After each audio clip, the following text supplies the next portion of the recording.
E aí, criaturas? Bem-vindos, bem-vindas ao podcast Digitais do Criador. Aqui, a curiosidade, ela se encontra com o diálogo. Então, a gente vai tratar de temas, de assuntos que vão dar um gás na sua mente. Se preparem, apertem o play e vem com a gente nessa jornada digital.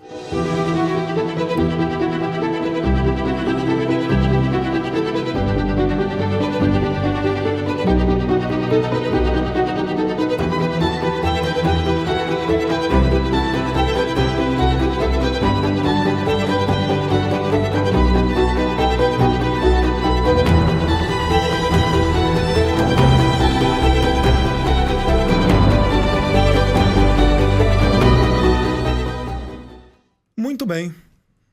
Hoje nós vamos gravar mais um episódio do nosso podcast e eu tenho aqui convidados especiais. Eu vou pedir que cada um se apresente. As damas primeiro, tá bom? Obrigada. Meu nome é Beatriz, eu sou aluna do Colégio Adventista de Campinas. Eu tenho 17 anos e sou aluna do terceiro ano B, do ensino médio. Manda um abraço pra turma. Beijo, gente. Ótimo. Professor? Bom, meu nome é Gustavo Gaioto, sou professor no CAC, no Colégio Adventista de Campinas, dou aula de Química, e lá me chamam mais pelo meu sobrenome, Gaioto. Então, estou lá há 15 anos, professor de ensino médio, e a gente gosta muito de falar sobre criacionismo, de química e de ciências de uma forma geral. Que legal. Muito bem, então o CAC está representado hoje aqui com vocês. Sim. Né? O nosso tema, hoje, nós vamos falar sobre o método científico. Um pouquinho sobre a história do método científico, algumas histórias de gente que usou o método científico e, principalmente, nós vamos deixar bem claro como é o método científico moderno e como é que os cientistas fazem para pesquisar e chegar a algumas conclusões sobre a natureza. Beleza? Certo. Vamos lá? Certo. Então, método científico. A gente vai fazer aqui uma definição. Cada um pode falar um pouquinho. O que seria esse método científico? Bom, vamos lá. Método científico é um assunto que no colégio a gente começa a estudar já no Ensino Fundamental 2. O material do Ensino Fundamental 2 de Ciências, ele vai abordar um pouquinho isso. E lá no primeiro ano do ensino médio ele é reforçado, tanto em Química, quanto em Física, quanto em Biologia. O método científico nada mais é, professor Wellington, do que uma sistematização de como um cientista deve proceder ao longo de uma pesquisa, ao longo de um estudo, ao longo daquilo que ele quer descobrir, investigar e tal. Isso vem de muito tempo. Vem lá da primeira metade do século XVII, com Francis Bacon, mas antes dele, outras pessoas já caminharam nessa rota. E aí o Bacon, ele sistematiza mesmo o método científico, ele é definido em passos que a gente vai comentar já já. Muito bom, Gaioto. A gente sabe que a curiosidade humana, ela sempre existiu. E buscar resposta para fenômenos, para algumas coisas, é uma coisa muito antiga. Só que, vamos voltar bastante no tempo, antigamente se explicava muitas coisas usando mitologia, lendas, Sim. Narrativas. Foram os gregos ali com Aristóteles que começaram a dizer assim, vamos tratar os assuntos de maneira mais racional, deixando de lado crendices, explicações tradicionais e vamos pensar aí de maneira mais lógica, Mas esse pensamento grego, ele não chegou a ser método científico. Por quê? Para mim, o método científico é uma maneira da gente conseguir realmente usar da lógica, para afirmar alguma coisa. Pode não ser uma certeza absoluta, mas é próxima dela, E quando eles começaram com essa lógica, eu acho que, na época, o que eles tinham como a lógica, como a base, não era tanta experimentação. Era mais a questão de usar a cabeça. É assim, assim, é assim, assim. Eles não provavam a maneira como realmente era. Muito bom. Então, era só através da mente, do Exatamente. raciocínio, né? Da lógica. Tanto que vai muito pela filosofia, às vezes, da coisa, né? Isso, sem experimentação. Essa palavra que você falou é super importante. Wellington, eu posso dar um exemplo aqui, ainda no campo da Grécia Antiga, quando Empédocles tenta explicar a composição da matéria. Então ele vem com a teoria dos 4 elementos, que provavelmente muita gente conhece, que é toda a matéria é formada por 4 elementos essenciais: terra, fogo, água e ar, que combinados em proporções diferentes e tal, dão origem a toda a matéria. Bom, isso não tem nada de científico, apenas de filosófico. E a gente não descarta na ciência, de maneira nenhuma, a importância da filosofia. A filosofia é importante, como você disse sobre o Aristóteles, porque ele vai investigar racionalmente se aquela teoria filosófica ela é real, ela é verdadeira, ela responde às questões ou não. E aí a gente já está entrando um pouquinho no assunto, né? A Bia falou de experimento, eu falei de questões. Então, como que a ciência estrutura tudo isso sem ficar apenas no campo do achismo? E como que a gente, então, usa métodos para comprovar ou não se aquilo que a gente imaginava está correto ou não, né? Perfeito. Idade Média, avançando um pouquinho aí na história. A Idade Média também ficou conhecida com o nome, né, de Idade das Trevas. Sim. O que aconteceu com a ciência e os cientistas durante esse período? Bom, a gente tem uma influência muito grande da Igreja Católica medieval, né? Nas esferas de poder, nas esferas políticas e nas esferas da ciência também. Em tudo, né, praticamente, na época. E qualquer coisa que saía daquilo que eles definiam como ser o correto, então era tratado como anti-igreja e era passível até de uma condenação à morte. Sim. Então, talvez um grande exemplo aí seja a passagem do Galileu Galilei, né? E, se você quiser, a gente pode falar um pouquinho sobre isso, que ele vem afirmar que o sistema planetário não tem a Terra como centro, mas sim o Sol. Isso era uma mudança de paradigma. Demais. Era uma coisa que assim, quebrou o horizonte das pessoas, o que eles tinham na época, né? Eles acreditavam muito nessa questão da Terra ser o centro, então quando foi contra a ideia deles, a igreja foi a loucura, digamos assim. Mas vejam bem, na Bíblia, diz lá em Josué que Deus parou o sol. Sim. Também lá nos Salmos, tem versos dizendo que o sol, ele caminha, ele desfila no céu. Então, existiam versículos bíblicos que davam a entender que era o sol que se movia. E agora? E eu ia falar exatamente isso. Faz todo sentido. Porque se eu olho para o horizonte, se eu olho para o leste, eu vejo o sol aparecer ali, ele dá a volta por aqui e a Terra está parada. Uhum. E isso não está errado. Porque na física, tudo depende de um referencial. Então, se o referencial, o observador, ele está na Terra, sim, a Terra está parada e o Sol está se movendo, né? Relativo, né? Digamos assim. Por conta do observador. Uhum. Agora, se o observador está fora do plano, do planeta, fora do sistema solar, a percepção é que o Sol também não está estático. Mas no nosso sistema... Isso, no sistema sim. Para o sistema sim, o Sol está estático e os planetas, as suas luas, né, os seus satélites estão em órbita ao redor dele. Então, não está errado. Agora, quando o Galileu Galilei afirma isso vem do Copérnico, né? Copérnico é o primeiro a sugerir que o Sol é o centro e os demais planetas orbitam ao redor. Quando o Galileu Galilei afirma isso através de observações, ele criou o telescópio e tal, ele vai parar no tribunal da Inquisição da Igreja Católica. E se ele não vai contra aquilo que ele tinha predito, ele seria condenado à morte. E aí tem até uma história que conta que ele disse, então ele reconheceu que ele estava mentindo, que ele realmente a Terra era o centro do universo, né? E aí ele é absolvido, então ele não é condenado à morte. E quando ele desce, isso contam, né? Quando ele desce do tribunal e tal, ele vira para quem tá do lado e fala, mas que é verdade, é verdade. Mas que ela se move, ela se move, né? Eu sou biólogo. Na Idade Média, examinar cadáveres era um pecado mortal.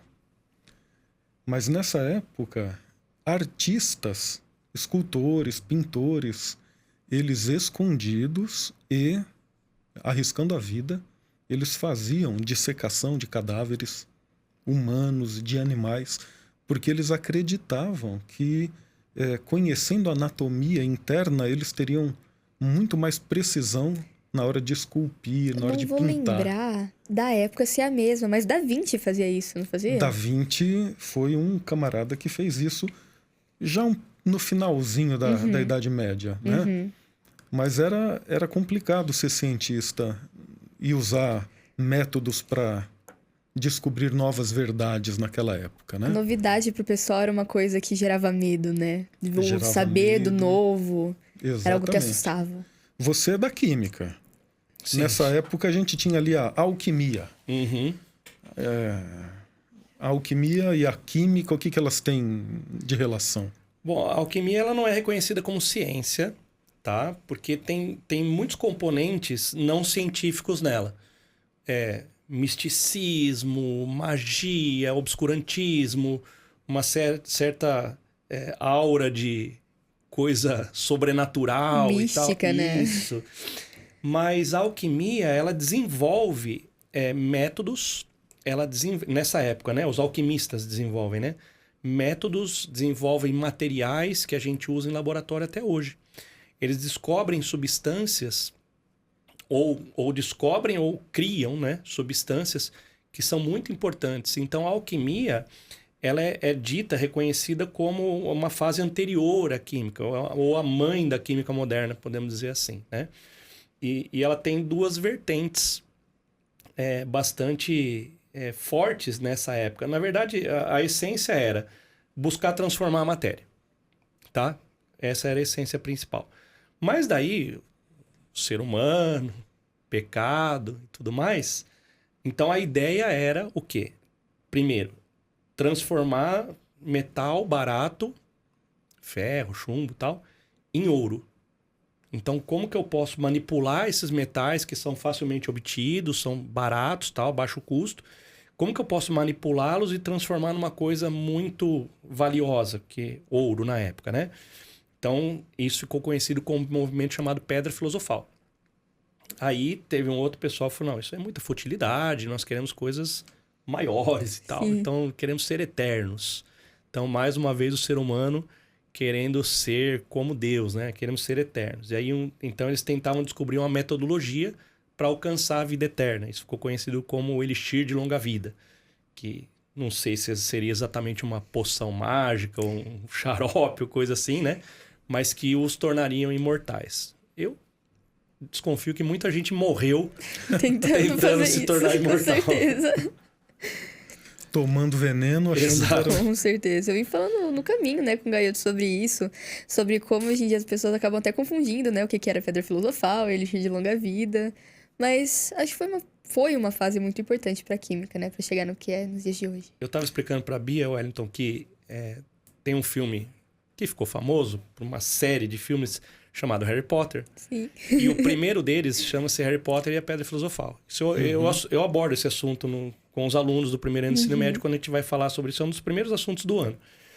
E eu falo, olha, o filme, eu assisti só o primeiro e não gostei. Ele aborda um conceito errado. Porque no filme ele trata como o detentor da Pedra Filosofal seria aquele que possuiria a vida eterna. Coisas separadas. E conceitualmente isso é um erro. Porque na história, a alquimia, Pedra Filosofal está relacionada com a transformação de metal barato em ouro. E o elixir de longa vida é que está relacionado com a obtenção da vida eterna. Eles misturaram as duas coisas. Então eu falo, ó, eu não gostei do filme. Quem gostou, tudo bem, respeito. Eu não achei bom. Mas tem um erro conceitual. Tem E aí, então, ali, lembra disso para você não errar, né? Quando for perguntado, numa prova, num vestibular e tudo mais. Muito bom. Bom, Galileu viveu ali na Idade Média. Ele teve realmente esse problema sério aí com a questão, né, do centro, se era a Terra ou o Sol. Mas muita gente considera o Galileu como o pai, o precursor muito importante do método científico moderno. E foi daquilo que a Bia falou, né? O que ele fez de diferente? Ele usou a observação e a experimentação. Então ele fez testes, né? Tem até lendas que ele subiu na Torre de Pisa e abandonou objetos de pesos diferentes, né? E cronometrou a queda. Tem essas histórias, os planos inclinados, né? Pêndulos. Também ele descobriu que o pêndulo não depende do peso do objeto, depende do tamanho da corda, né? E daí eu tenho a oscilação sempre constante. Aí eu consigo inventar o relógio de pêndulo, uma maneira de marcar o tempo de maneira bem mais precisa, né? Tem aquele objeto de decoração, a gente vê às vezes em filme ou em escritório e tal, que é o pêndulo de Newton, né? Que são 5 bolinhas. Isso. E elas ficam batendo. Aí você solta 2, tem 2 e 3. Aí você solta 2, bate 2, sobe 2 para cá. Uma fica sempre estática. E aí vai. Se você solta uma ela vai abrir uma. Então, hoje em dia a gente conhece e domina isso. Mas Galilei é que traz essa ideia. Você falou do experimento da Torre de Pisa. Você fala assim, o que vai cair primeiro? O livro ou uma folha? Todo mundo vai responder instintivamente. O livro vai cair primeiro. Mas por quê? Porque é mais pesado. Na física, a gente demonstra que não tem nada a ver com o peso ou com a massa, melhor dizendo, né? Mas sim por transferência de energia. E como a energia se conserva, a gente consegue então pegar a energia potencial, igualar a energia cinética. E quando você faz isso, você corta a massa que tem nas duas fórmulas. E aí você consegue provar, demonstrar que não depende da massa ou do peso, mas sim da transferência de energia. E que a gente solta o livro, mas eu solto o livro e solto a folha, e o livro realmente cai primeiro. Sim, porque você tem a resistência do ar. Agora, se você amassa uma folha numa bolinha, diminuindo a resistência do ar, os dois caem exatamente iguais, ao mesmo tempo. Tem um vídeo que às vezes eu passo para os alunos, que é um experimento que foi feito na câmara de vácuo. Onde tem uma bola de boliche e uma pena. E um feixe de pena, com 3 penas assim, grandes, não sei de que animal foi uma pluma, né? Grande. E aí eles soltam de uma altura bem elevada, soltam e cai exatamente no mesmo tempo, os dois. Fica assim, então é a demonstração. De ver. O pessoal fica assim, vendo o vídeo. É a demonstração do experimento de Galileu Galilei, lá da Torre de Pisa, que ela é inclinada e mais fácil de soltar. Né? Exatamente. Bom, aí a gente chega, depois da Idade Média, depois do Renascimento, né, e onde a razão ela é muito assim, valorizada, a gente começa então a ter os cientistas com mais liberdade de pesquisa e de propagação das suas ideias. Então, eu vou dar um exemplo. Até a Idade Média, muitas doenças eram consideradas coisas espirituais. Tipo, o cara era surdo. Ele tem o demônio da surdez dentro dele. Ou pagando pecado de geração antiga. Teologia da culpa. Né? Pecado é castigo de Deus. E somente, então, depois de 1600, é que algumas doenças começam a receber um estudo e agora eles percebem que existem causas naturais. Não, ele é surdo, não é porque ele tem o demônio da surdez, tem que fazer exorcismo nele, não. Ele tem um problema lá no nervo óptico, que foi causado por uma febre... Óptico não, auditivo. Auditivo. Foi causada por uma febre muito alta que ele teve e tal. Então, muda a história, né? Os cientistas começam a até essa liberdade de experimentar e publicar, né?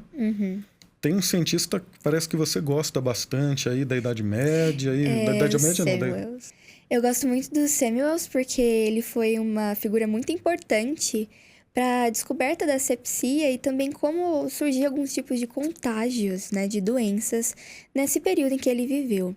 Ele trabalhava na clínica de Viena e lá ele trabalhava na área de obstetrícia. Então ele atendia as grávidas e tudo mais e ele era professor, se eu não me engano, ou trabalhava, né, junto ali com os alunos.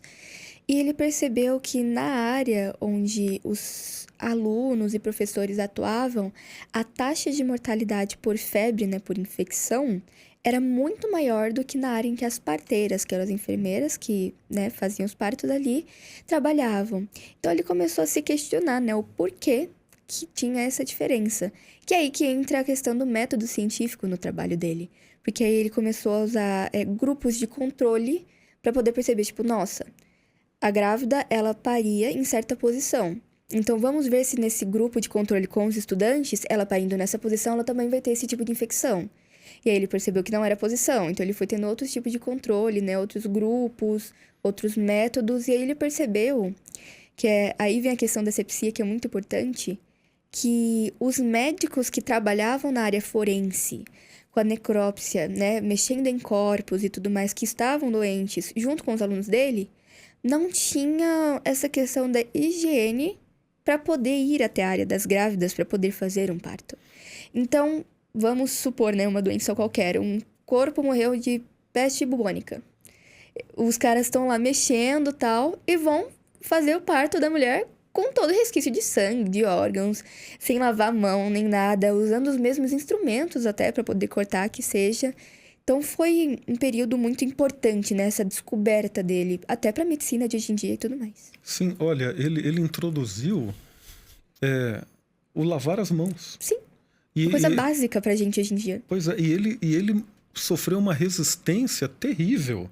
O povo não queria lavar a mão. As pessoas chamavam ele de louco, né? Então, assim, hoje a gente vai a uma clínica, a gente vai a um consultório, muitas vezes tem uma pia lá dentro. E o médico, antes de te examinar, ele lava a mão na sua frente, né? Às vezes põe uma luva.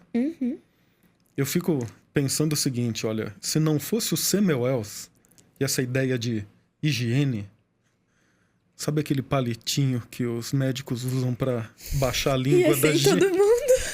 Cada um que entrasse ia usar o mesmo. Ia ser tão higiênico. Mas era assim que eles faziam, né?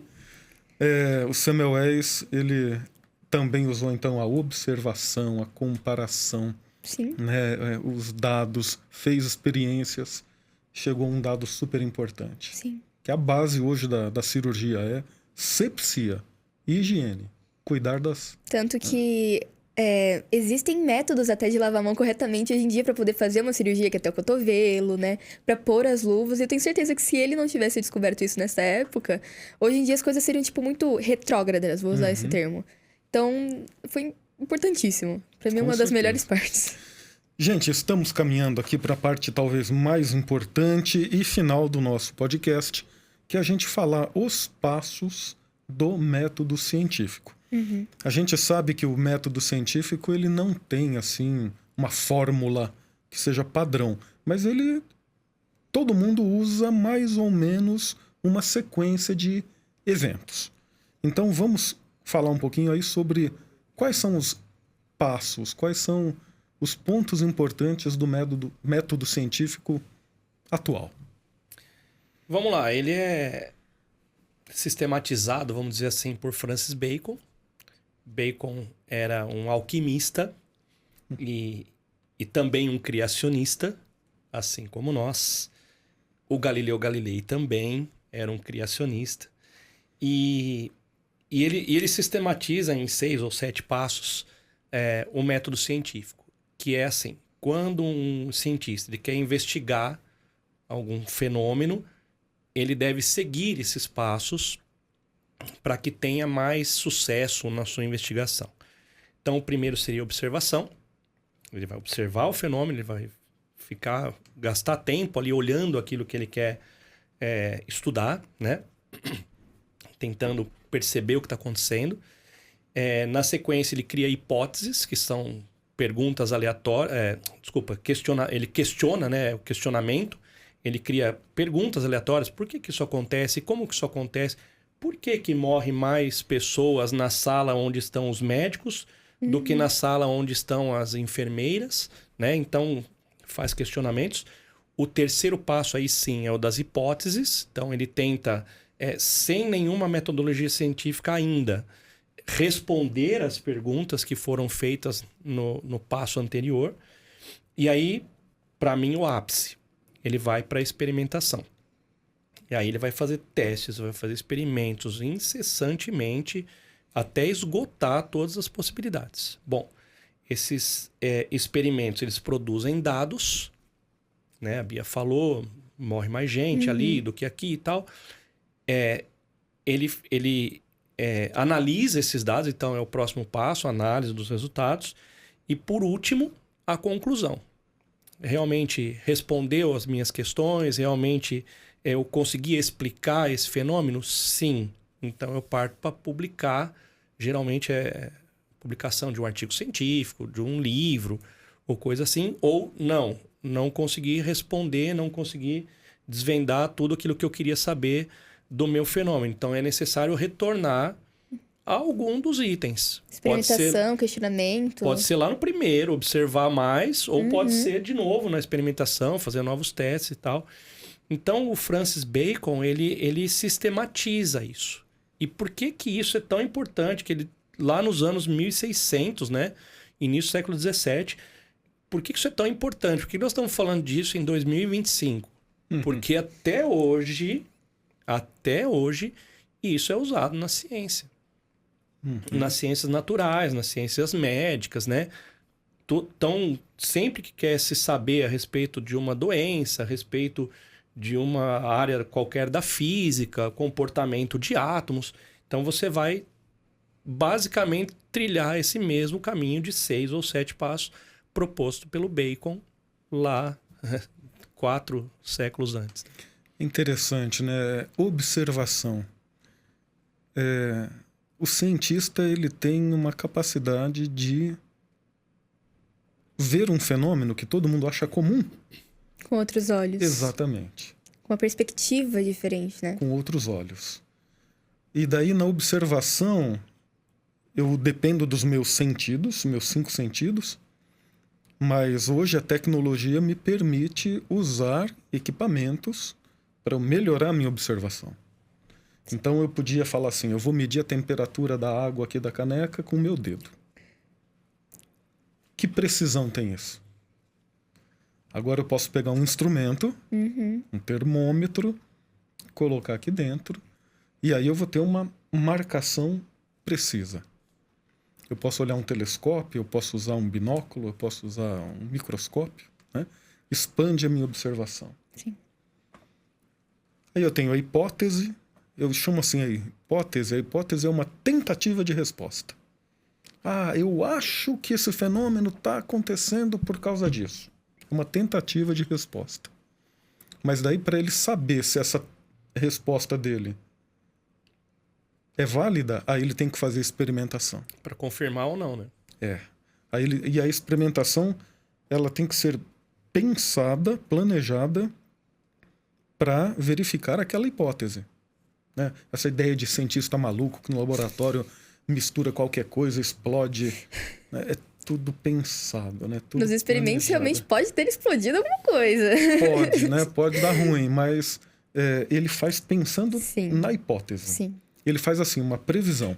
Se a minha hipótese está correta, então eu vou fazer isto, isto e isto, e vai acontecer aquilo. Não vai vindo nada, né? Ele não vai chegar tipo, nossa, isso e pum. Não. Exatamente. Tem que ter uma base. Então ele faz um experimento para testar a ideia dele. E aí ele faz, bom, se eu estiver correto, fazendo isso vai dar aquilo. Ele testa. Se der, o experimento comprovou, apoiou a hipótese. Ele segue nessa linha. E às vezes não é. Igual você falou do Samuel Wells, né? Ele olhou e falou assim, as parteiras põem as mulheres de lado para dar à luz. Então, Vamos fazer logo esse após... teste, né? Eu vou fazer esse teste. Aí ele viu que não Não mudou, mudou nada. né? Ele falou também assim, que as parteiras, elas têm as mãos mais delicadas, né? Elas são mais... A mulher, ela é mais sensível, mais delicada. Ele mandou os médicos fazerem os exames com toda a delicadeza, todo cuidado. Não muda nada Não também. mudou nada. Ele chegou também a uma hipótese de que era o medo que espalhava a doença. Então ele proibiu o padre de tocar um sininho que ele tocava na hora de rezar pelas moribundas. Ele falou assim, você não vai tocar esse sino mais. Tinha uma que eles acreditavam que era pelo cheiro também. Eles deixaram as áreas mais arejadas, que achavam que a contaminação, a infecção era por conta disso. E do mesmo jeito ele viu que não adiantou e continuou a mesma taxa de infecção. Então, quer dizer, ele fez vários testes, ele criou hipóteses, Sim, mas os testes não afirmaram a hipótese. exatamente. Tem uma coisa importante aí, Wellington, desculpa te cortar, Não, sem problema. que é a respeito da variação de apenas uma variável. Porque se ele, usando o exemplo aí, né, que nós estamos falando, se ele chega e muda toda a metodologia ao mesmo tempo, não, vamos mudar a posição da mulher, vamos tirar o sino do padre, vamos arejar o ambiente, vamos pedir para os médicos ir com mais calma, com mais cuidado.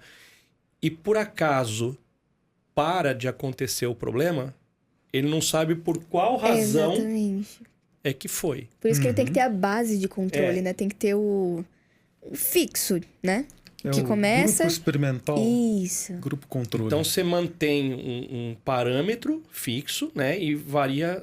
Aliás, mantém todos os parâmetros fixos e varia um. Uhum. E observa o que aconteceu. Não mudou nada. Então aí você volta, varia outro parâmetro. E assim você vai. E assim você consegue saber se aquele parâmetro é o que está sendo responsável pelo resultado ou não, né? Então passa por todos esses passos, né, esses episódios, Etapas. e finalmente ele chega a uma conclusão, a hipótese finalmente teve a resposta correta, ele vai refazer com certeza, para ter certeza absoluta. A gente conhece histórias de cientistas que levaram anos antes de publicar para terem a certeza de que não iam ser refutados, né? Aí tem a publicação, essa publicação ela passa por um exame antes, pelo menos nas boas revistas científicas, né? Tem que passar. Exame de pares, né? E se aquela ideia ela realmente está na linha correta, qualquer cientista no mundo pode reproduzir, testando o que ele fez, e ele tem que chegar ao mesmo resultado. Uma coisa importante a ser dita, né, Wellington, é que a ciência ela não pode ter dogma. Ela não pode ter verdade absoluta. Toda descoberta ela é passível de ser questionada e de ser averiguada se realmente aquilo que está sendo proposto, dito, tal, realmente se reproduz. Nós temos casos assim de história da ciência onde um determinado modelo, uma determinada teoria foi refutada. Então, por exemplo, quando surge a teoria atômica, né, depois de Dalton e Thomson vão falar de um átomo compacto. que tem isso, exato, que tem uma massa única, né? E aí o Rutherford, que vem na história, é o próximo modelo atômico, ele faz testes e ele mostra que o átomo não é uma massa única, ele é formado por um grande vazio e que no centro tem uma massa mais compacta que é o núcleo, que ele chamou de núcleo. Então, assim, ele refutou a teoria vigente anterior, que tem o seu valor, porque tem coisas da teoria atômica de Dalton, da teoria atômica de Thomson, que a gente usa até hoje, mas ele refutou algumas partes da teoria. Então, foi necessário reescrever o modelo atômico e não apenas complementá-lo, né? Então, é perfeitamente passível de questionamento a descoberta científica. E isso é saudável, é bom para a ciência. Sim, exatamente. Eu gosto muito, muito daquela frase de Newton, de uma humildade tremenda, né? Quando ele diz assim, se eu pude enxergar mais longe, é porque eu estava apoiado sobre os ombros de gigantes. É assim, é maravilhosa essa frase. E realmente, toda a ciência, não existe um camarada que chega agora e descobre algo que é do zero, inédito. Não, ele sempre vai ter se baseado em pesquisas anteriores sobre aquele assunto. Sim. Então, linda essa frase. Se pude enxergar mais longe é porque estava apoiado sobre ombros de gigantes. Porque teve gente antes dele que descobriu coisas. Bom, para mim, assim, o Newton a gente estava comentando, né, lá na sua sala. Para mim, o Newton é o maior de todos. É o maior de todos os cientistas. É maior até que o Einstein. O Einstein é muito reverenciado e tal. Mas para mim, o Newton é o maior de todos. Assim, o descobridor do cálculo do cálculo estequiométrico, eu tô falando da minha área. Do cálculo diferencial. É o pai da mecânica clássica, enfim. E ele ter essa humildade de entender que a ciência não nasce nele, né? Uhum. Não é ele o precursor de todas as coisas, e sim que outros contribuíram. E hoje em dia a gente tem uma facilidade, né? Que é a internet, por exemplo, onde o conhecimento ele tá mais difuso, né? A gente consegue ter mais acesso ao conhecimento.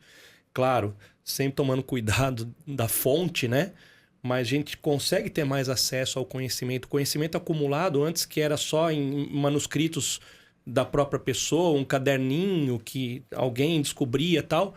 Hoje isso é muito mais divagado, né? E aí as pessoas têm mais acesso e podem contribuir mais. Por isso que, na minha visão, a ciência tem crescido, o conhecimento científico tem crescido exponencialmente nos últimos anos, assim, dos últimos 100, 150 anos para cá, né? Também isso vai na mesma esteira, sei lá, a invenção da imprensa, né, do Gutenberg, né? Então você começa a publicar e reproduzir livros e assim vai. Até a própria mentalidade do cientista mudou, porque existia mesmo antes aquela ideia que eu descobri, o conhecimento é meu, não compartilho com ninguém. E houve uma mudança nessa ideia para... Não, o conhecimento deve ser compartilhado. Para isso, hoje em dia, tem patente, né? Aí a pessoa se resguarda e divulga o conhecimento, mas se resguarda com o uso da patente, né? Exatamente. Gente, muito obrigado pela participação de vocês. Vocês foram nota 10. Muito obrigado, Bia. Obrigada. Muito obrigado, Gaioto. A gente agradece, é uma alegria. Espero vocês numa próxima, num outro certeza. papo, num outro tema. Tá bom? Estamos à disposição. E nós vamos continuar aí nos próximos episódios tratando dessa questão do método científico, as maravilhas da ciência, os limites da ciência e etc. Mas esse episódio foi muito importante porque mostra a base onde a ciência está assentada, que é o método científico. Valeu, gente. Obrigado. E para vocês que estão nos assistindo, até a próxima.